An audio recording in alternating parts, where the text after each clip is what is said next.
Welcome to A Course in Miracles Workbook for Students, Lesson 139. I will accept atonement for myself. Here is the end of choice. For here we come to a decision to accept ourselves as God created us. And what is choice except uncertainty of what we are? There is no doubt that is not rooted here. There is no question but reflects this one. There is no conflict that does not entail the single, simple question, what am I? Yet who could ask this question except one who has refused to recognize himself? Only in refusal to accept yourself could make the question seem to be sincere. The only thing that can be surely known by any living thing is what it is. From this one point of certainty, it looks on other things as certain as itself. Uncertainty about what you must be is self-deception on a scale so vast its magnitude can hardly be conceived. To be alive and not to know yourself is to believe that you are really dead.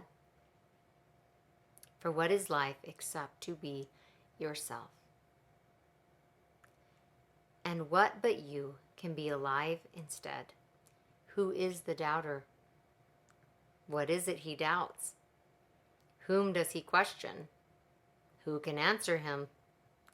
He merely states that he is not himself, and therefore being something else becomes a questioner of what that something is. Yet he could never be alive at all unless he knew the answer. If he asks as if he does not know, it merely shows he does not want to be the thing he is. He has accepted it because he lives, has judged against it and denied its worth, and has decided that he does not know the only certainty by which he lives. Thus he becomes uncertain of his life, for what it is has been denied by him. It is for this denial that you need atonement. Your denial made no change in what you are, but you have split your mind into what knows and does not know the truth.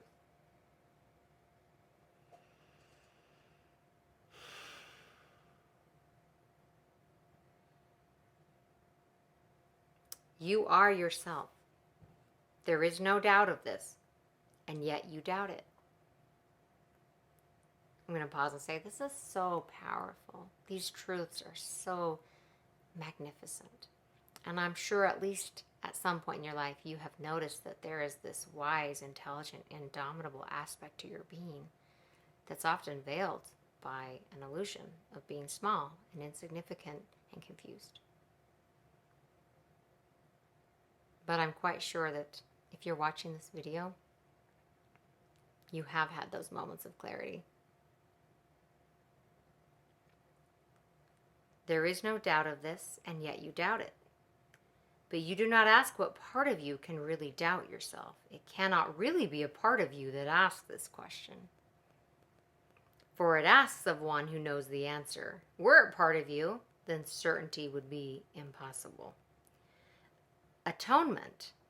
I'm going to pause and say the word atonement to me has always read as at one meant, being at one. Atonement, at one meant, remedies the strange idea that it is possible to doubt yourself and be unsure of what you really are. This is the depth of madness. Yet it is the universal question of the world. What does this mean except the world is mad? Why?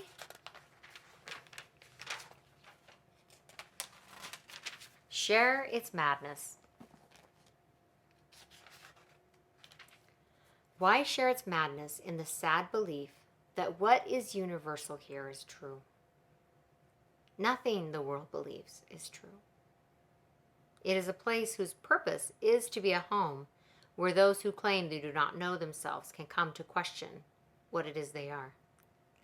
And they will come again until the time atonement is accepted and they learn it is impossible to doubt yourself and not to be aware of what you are.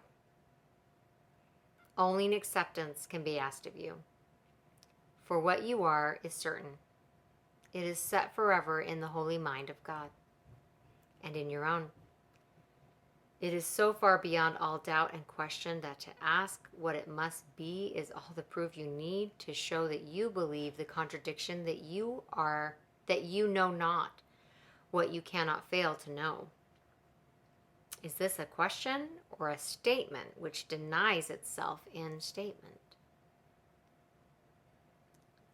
Let us not allow our holy minds to occupy themselves with senseless musings such as this. I'm going to pause and share something that comes to mind as we read this. I was speaking with a good friend who was struggling with a certain issue, and he kept saying, "Will you help me do this? Will you help? Will you help me remember how important this is? Will you help me remember to do this?" And I could hear in his voice that he wasn't planning on doing it, and he didn't really believe he was capable of doing it, and that's why he kept asking me for help. And as I was listening to him, this awareness came to me that the aspect of him begging for help was the saboteur.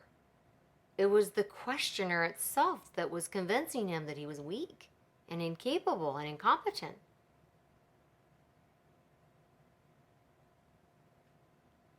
And I asked my friend to stop asking for help.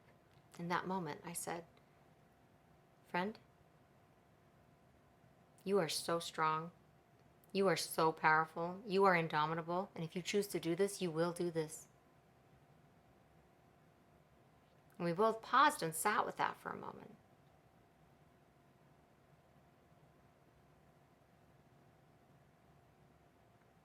I'm not suggesting that it's always wrong to ask for help.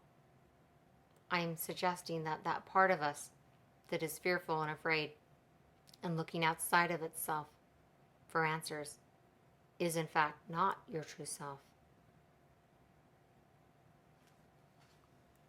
Let us not allow our holy minds to occupy themselves with senseless musings such as this. We have a mission here. We did not come to reinforce the madness that we once believed in. Let us not forget the goal that we accepted. It is more than just our happiness alone we came to gain. What we accept as what we are proclaims what everyone must be along with us. Fail not your brothers, or you fail yourself.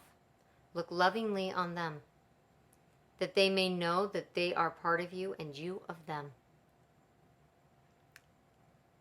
This does atonement. And I'll pause and say, at one meant. Teach. And demonstrates the oneness of God's Son is unassailed by his belief he knows not what he is. Today, accept atonement. Not to change reality, but merely to accept the truth about yourself and go your way rejoicing in the endless love of God. It is but this that we are asked to do. It is but this that we will do today. 5 minutes in the morning and at night we will devote to dedicate our minds to our assignment for today.